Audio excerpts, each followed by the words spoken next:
Jake Cooper pushed his mop across the polished floor of Terminal 7, watching the colored lights from 1,000 different spacecraft reflect off the wet surface. It was 3 in the morning, and the Galactic Transit Hub in New Chicago was finally quiet. Well, quiet for a place where aliens from across the universe pass through every single day. He'd been doing this job for 5 years now. Not glamorous, but it paid the bills. Mostly. His daughter Riley needed her asthma medication, and the rent was due next week, so he picked up every extra shift he could get. Tonight was supposed to be simple. Mop the floors, empty the trash units, maybe nod at a few late-night travelers, and go home. Jake wheeled his cart past the waste disposal area, humming an old song his dad used to play. That's when he heard it. A soft sound, like someone trying to breathe but couldn't quite manage it. He stopped, listening. There it was again. "Hello?" he called out. "Anyone there?" He walked around the large disposal unit and froze. A young woman lay crumpled on the floor, her skin shimmering with a faint purple hue that marked her as Valerian. One of the fancy alien species. She wore elaborate robes that probably cost more than Jake made in a year, and she was shaking. Jake's first thought was to call security. That was the protocol. Humans weren't supposed to touch alien dignitaries without proper authorization. The company had drilled that into his head 100 times. Liability, they said. Diplomatic incidents, they warned. But this girl was dying. He could see it in the way her chest barely moved, in the blue tint spreading across her lips. "Ah, hell," Jake muttered, dropping to his knees beside her. His hands shook as he checked her pulse. Weak and racing. He'd taken a first aid course years ago when Riley was born, just in case. Never thought he'd use it on an alien princess. Because that's what she was. He could see the royal markings on her forehead now, the intricate patterns that marked Valerian nobility. This wasn't just any alien. This was someone important. The girl's eyes fluttered open. They were a deep violet color, filled with pain and fear. She tried to speak, but only a weak gasp came out. "Don't talk," Jake said, keeping his voice calm even though his heart was hammering. "You're going to be okay. I'm going to help you."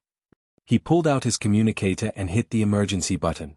"Medical emergency in Terminal 7, near Disposal Unit 12.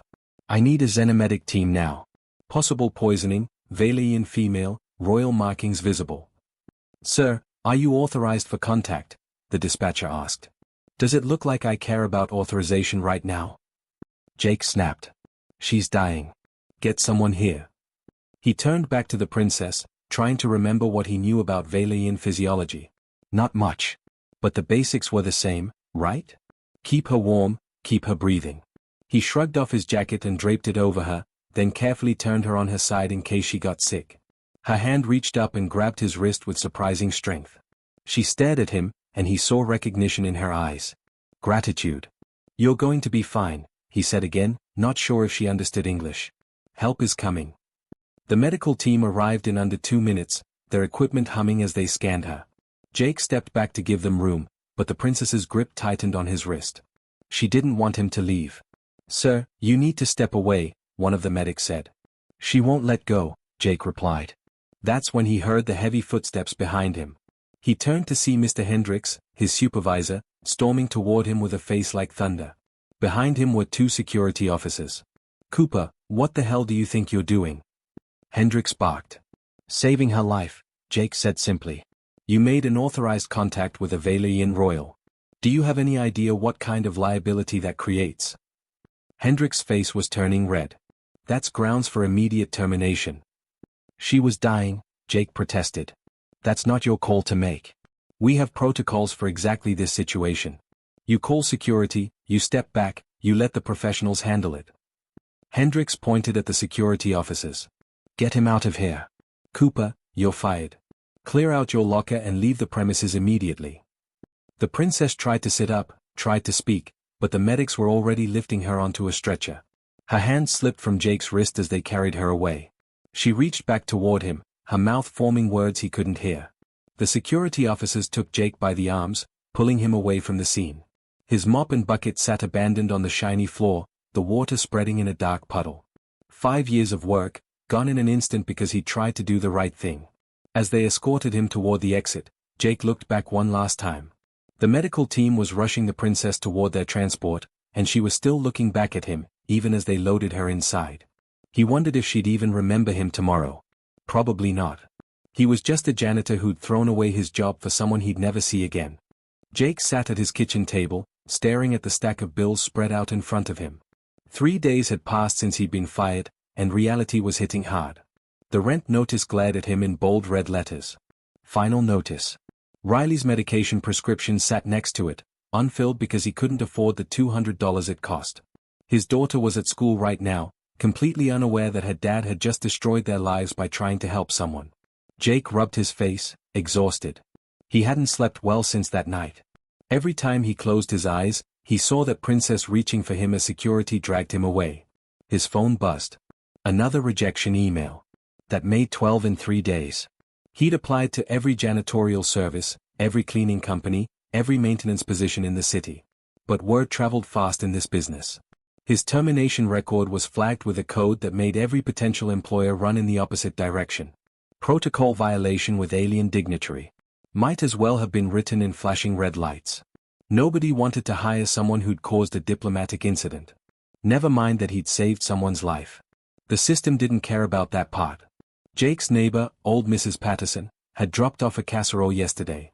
She was kind like that, always looking out for him and Riley since his wife passed away 4 years ago. But charity only went so far. He needed a job, and he needed it fast. He opened his laptop and started searching again, scrolling through pages of listings. Dishwasher. Stock clerk. Night security. Anything. Everything. He filled out application after application, knowing most of them would end the same way once they ran his background check. Meanwhile, across the city in the gleaming Valerian embassy, Princess Shreya was pacing her recovery room. The poison had been flushed from her system, and physically she was healing well. But mentally, she couldn't rest. She kept thinking about the human who'd saved her life. The one with the kind eyes who'd knelt beside her without hesitation, who'd risked everything to help a stranger. "You need to rest, Your Highness," her attendant said for the 10th time that morning. "I need to find him," Shreya replied. "The human who helped me. What happened to him?" The attendant shifted uncomfortably. "I believe he was removed from his position, Your Highness. Standard protocol for an authorized contact." "Removed?" Shreya's voice rose. "You mean he was punished for saving my life?" "It's the human company's policy, not ours. We cannot interfere with their internal matters." Shreya felt anger burning in her chest. In Valerian culture, a life debt was sacred. When someone saved your life, you owed them everything. It was the foundation of their honor system. The idea that her rescuer was suffering because of her made her feel sick all over again. "Find him," she ordered. "I don't care what it takes. Find out who he is and where he lives." "Your Highness, we have tried. The human authorities are being difficult. Privacy laws, they say. Without proper authorization, we cannot access their employment records." Shreya wanted to scream. She was a princess of the Valerian Empire, and she couldn't even help one human who'd done everything to help her. The investigators had already determined that the poisoning was the work of a rival house, enemies who wanted to start a war between their families. That human janitor had stopped an assassination that could have led to thousands of deaths. And now he was being treated like a criminal. Back in his apartment, Jake heard Riley come home from school. She burst through the door with her usual energy, backpack bouncing on her shoulders. "Hey, Dad. Guess what? We're learning about the different alien species in class. Did you know that Valorians can live for 300 years? Jake forced a smile. "That's pretty cool, kiddo. How was the rest of your day?" "Good. Oh, but I'm supposed to bring money for the field trip next week. It's $20. She paused, noticing the bills on the table. "Are we okay, Dad?" "We're fine, sweetheart," Jake lied. "Don't worry about it." But Riley was 11 now, old enough to pick up on things. She saw the rejection emails on his screen, the unpaid bills, the worry in his eyes. She set her backpack down slowly. "Did something happen at work?" Jake sighed. There was no point hiding it. She'd find out eventually. "I lost my job, Riley. But it's going to be okay. I'm looking for something new." "Why did you lose your job?" "I helped someone who needed it, and the company didn't like that." Riley came over and hugged him tight. "Then they're stupid.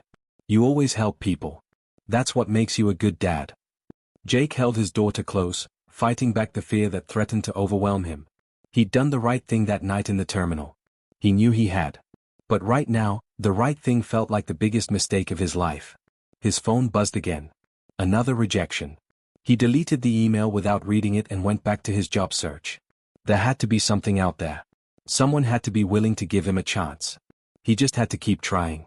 For Riley. For both of them. What Jake didn't know was that at that exact moment, Princess Shrere was standing in front of her father, the Valyrian High Regent, who had just arrived on Earth for a diplomatic summit. She was begging him to use his authority to find the human who'd saved her life. And for the first time in days, her father was actually listening. Jake was heating up leftover mac and cheese for dinner when he saw the lights through his kitchen window. Not normal lights. These were bright, pulsing with a soft blue glow that made the entire street look like something out of a science fiction movie. He walked to the window and felt his stomach drop. A Valyrian diplomatic transport sat in the middle of his street. The thing was massive, sleek and silver, hovering about 3 feet off the ground. Neighbors were coming out of their houses, phones up, recording everything. Mrs. Patterson stood on her porch with her mouth hanging open. "Dad, what's that?" Riley pressed her face against the window beside him. "I don't know, baby. Stay inside, okay?" 2 figures emerged from the transport. They wore ceremonial armor that gleamed under the streetlights, and they moved with the kind of precision that made it clear they were trained guards. They walked straight toward Jake's apartment building. His heart started pounding. This couldn't be good. Maybe they were here to arrest him. Maybe helping the princess had broken some intergalactic law he didn't even know about. He thought about grabbing Riley and running out the back, but where would they go? The knock on his door was firm but not aggressive. Jake took a deep breath, told Riley to stay in her room, and opened the door. The 2 Valyrian guards stood there, their violet skin almost glowing in the dim hallway light. The taller one spoke in perfect English, though his accent was thick. "Jake Cooper? We request your presence at the Valyrian embassy. Please come with us." "Am I under arrest?" Jake asked, his voice steadier than he felt. "No, sir. You are an honored guest. Princess Shrere wishes to speak with you." Jake blinked. "The princess? The one I helped?" "The very same. Will you accompany us?" "I have a daughter. I can't just leave her here alone." The guard nodded. "We can wait while you arrange care for her, or she may accompany you if you prefer. The embassy is quite safe." 10 minutes later, Jake and Riley were sitting in the most luxurious vehicle either of them had ever seen. The seats felt like clouds, and the windows showed a display of stars even though they were still on Earth. Riley's eyes were huge, taking in everything. "Dad, is this really happening?" she whispered.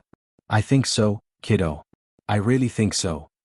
The Valyrian embassy rose up from the downtown district like a crystal tower. It was beautiful and intimidating at the same time. Guards stood at every entrance, and the walls seemed to shimmer with some kind of energy field.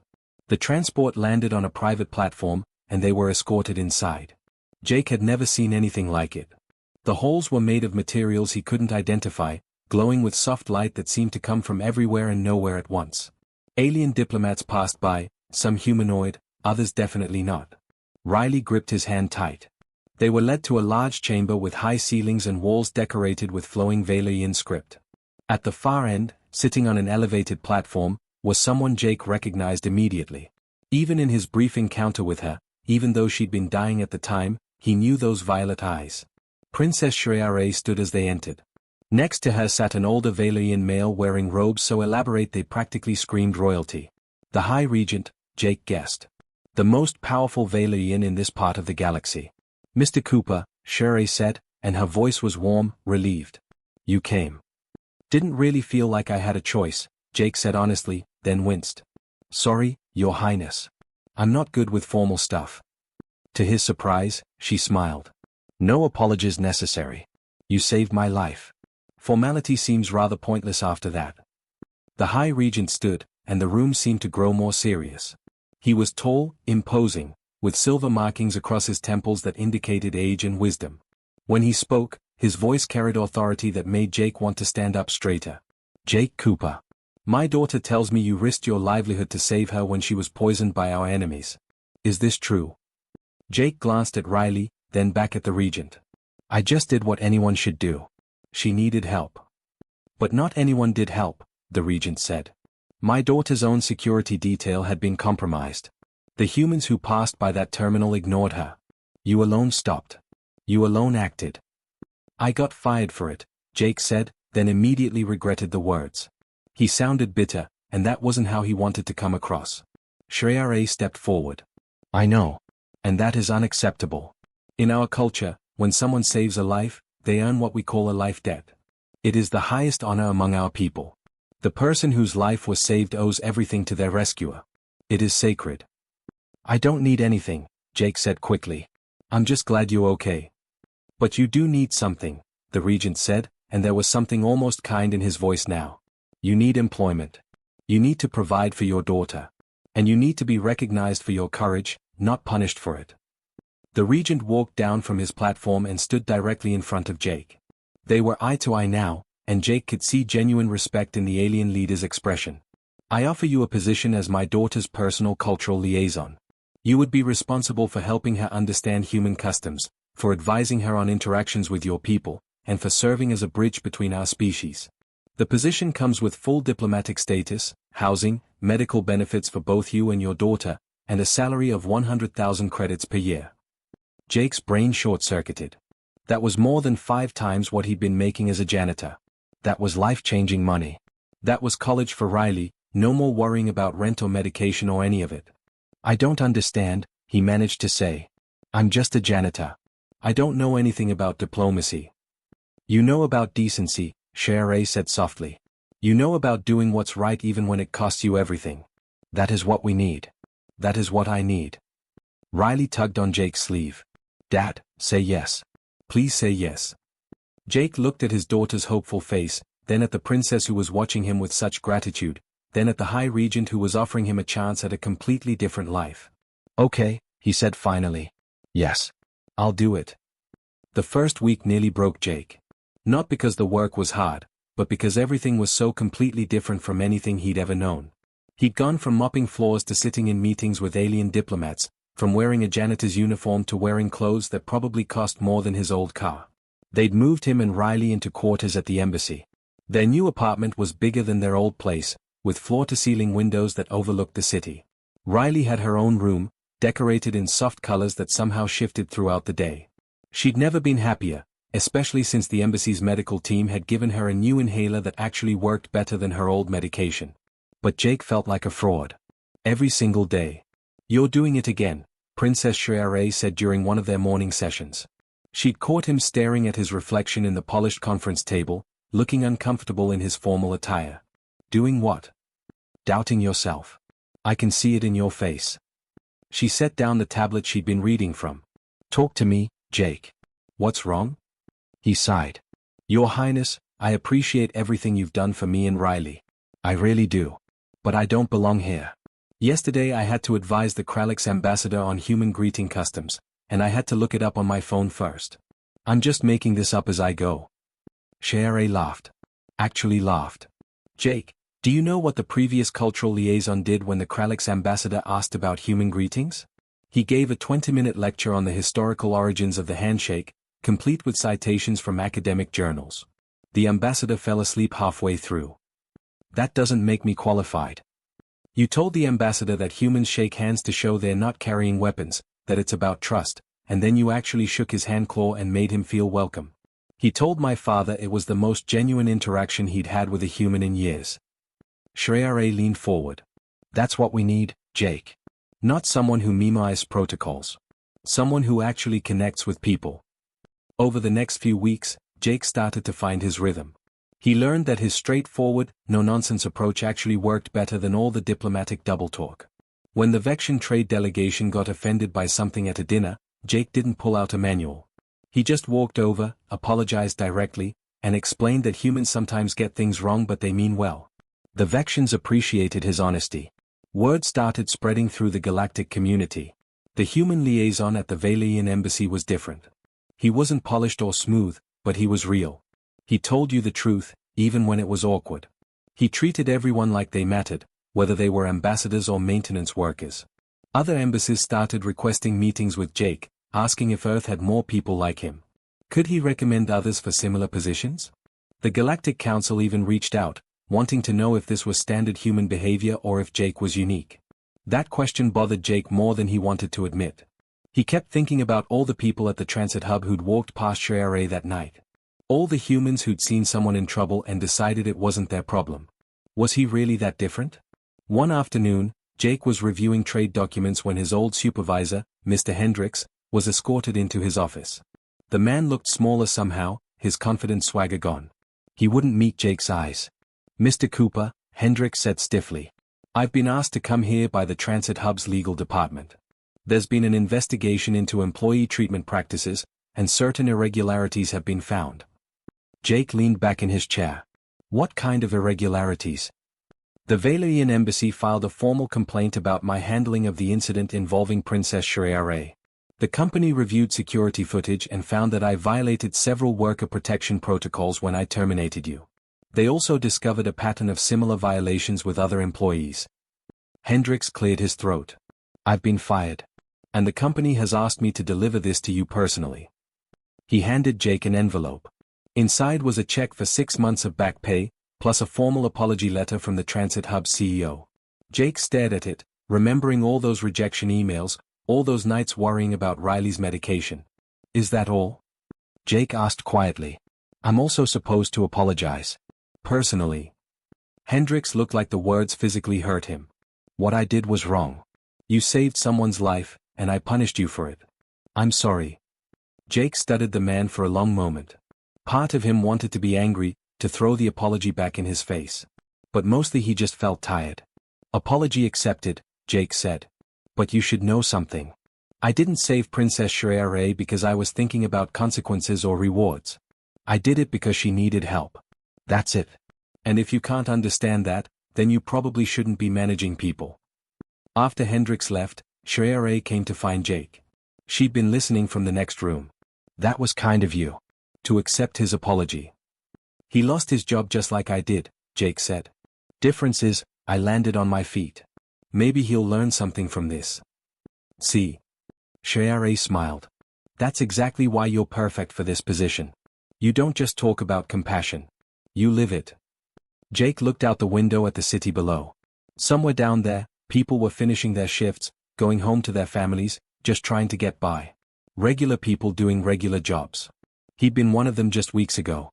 "Your Highness, I've been thinking. There are a lot of humans like me out there. Good people who just need a chance. What if we created a program? Training positions for cultural liaisons, security coordinators, technical advisors? We could help people who've been overlooked." Shreya's eyes lit up. "You want to build a bridge?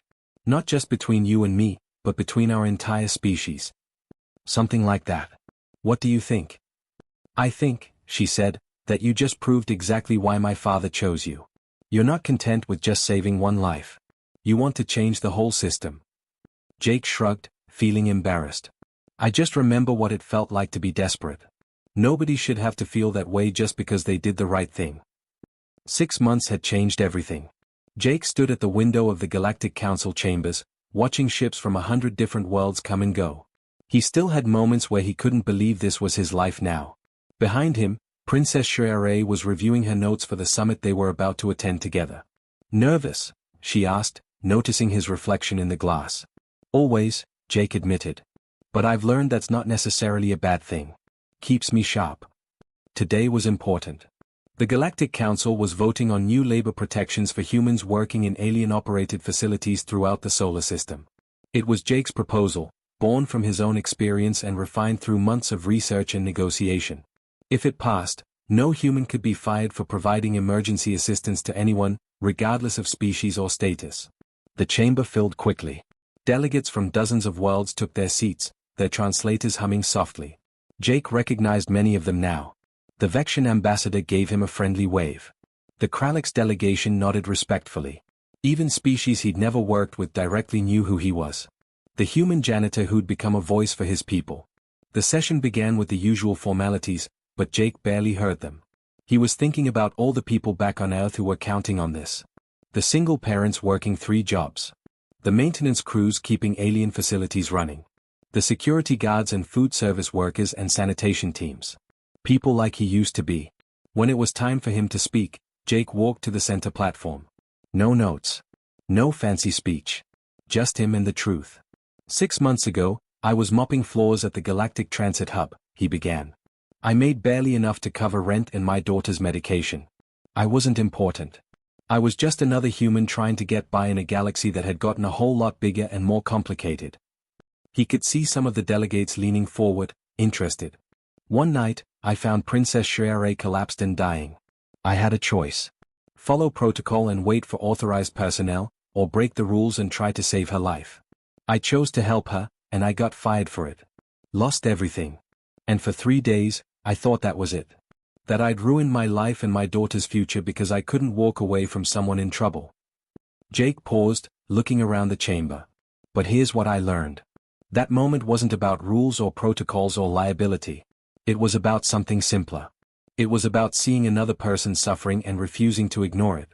And apparently, that's unusual enough that it made news across the galaxy. A few delegates shifted in their seats. Jake pressed on. The thing is, it shouldn't be unusual. Back on Earth, we've got billions of people who would have done the same thing I did. Firefighters who run into burning buildings. Nurses who work double shifts because their patients need them. Regular folks who stop to help strangers with flat tires or carry groceries for elderly neighbors. We're not special. We're just raised to believe that if you can help someone, you should. Shere was smiling now, proud. This proposal isn't about me. It's about making sure that compassion doesn't come with a price tag. It's about protecting people who choose to do the right thing, even when it's not convenient or profitable. Because if we punish kindness, if we make people afraid to help each other, then what kind of galaxy are we building? The room was completely silent. Jake took a breath. I'm not a diplomat. I'm not a politician. I'm just a guy who got lucky after doing something that should have been obvious. And I'm asking you to make sure that other humans don't have to choose between their conscience and their livelihood. That's it. That's all I've got. He walked back to his seat, his heart pounding. Shere squeezed his hand briefly. The vote took less than 10 minutes. The proposal passed with overwhelming support. Jake felt something loosen in his chest that he hadn't realized was tight. It was done. They'd actually done it. After the session, delegates lined up to speak with him. The Vexian ambassador wanted to implement similar protections for his own people's workers. The Kralliks suggested expanding the program to include cross-cultural training. By the time Jake and Shere made it back to the embassy, his head was spinning with possibilities. That evening, Jake sat with Riley in their apartment, watching the news coverage of the vote.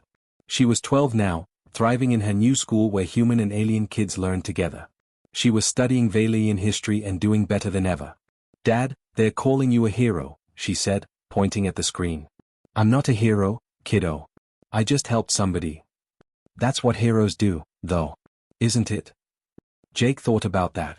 About all the people he'd met in the past 6 months.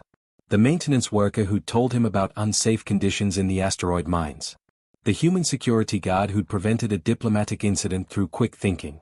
The food service manager who'd created fusion cuisine that brought different species together. None of them considered themselves heroes either. They were just people doing their jobs with dignity and care. Maybe, he said finally. But if I'm a hero, then so are a lot of other people.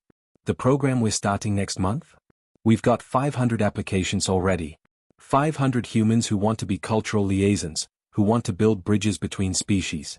That's what real change looks like. Riley leaned against him. Are you happy, Dad? I mean, really happy? Jake looked around their comfortable home, thought about his meaningful work, about Riley's health and opportunities. But more than that, he thought about the ripple effect. Other companies were changing their policies. Other humans were getting chances they never would have had before. The galaxy was slowly learning that Earth's working people had value beyond their labor. Yeah, sweetheart. I really am. His phone buzzed. A message from the transit hub. They wanted him to come speak to their new employee orientation class next week, to talk about the importance of compassion in customer service. Jake smiled. The same company that had fired him now wanted him to train their workers. Things really had changed. Princess Shere stopped by later that evening, as she often did. She'd become more than his employer. She was a genuine friend, someone who understood what it meant to be caught between two worlds. The Galactic Council wants to expand your program to 15 more systems, she told him. They're calling it the Cooper Initiative. Jake groaned. Can we please call it something else? No, she said, grinning. You saved my life, Jake. You changed policy across multiple star systems. You proved that humans aren't just workers or soldiers or scientists. You're bridge builders. You're healers. You see people, not just aliens or resources or problems to manage. I just did what anyone should do. But not everyone does. That's the point. Shreya sat across from him. You once told me you weren't special. But you're wrong. Not because you're better than other humans, but because you represent the best of what your species can be. And now the galaxy is finally paying attention. Jake looked out at the stars, thinking about how far he'd come from that night in Terminal 7. He'd been so scared then, so certain he'd made a terrible mistake. But sometimes the right choice doesn't feel right at first. Sometimes it costs you everything before it gives anything back. Thank you, he said quietly, for giving me a chance when nobody else would. Thank you for reminding us that kindness matters more than protocol. That one person with courage can change everything. Shreya stood to leave, then paused. By the way, your first training class starts Monday. 20 new liaisons, all chosen from applications you personally reviewed. Ready to change more lives. Jake smiled. Ready as I'll ever be. After she left, he sat in the quiet apartment, Riley asleep in her room, the city lights twinkling below. Somewhere out there, other humans were finishing their shifts, going home to their families, facing their own struggles and choices. And maybe, just maybe, they'd have it a little bit easier now because one janitor had refused to walk away when someone needed help. It wasn't about being a hero. It never had been. It was about being human, in the best sense of the word. And that, Jake had learned, was more than enough.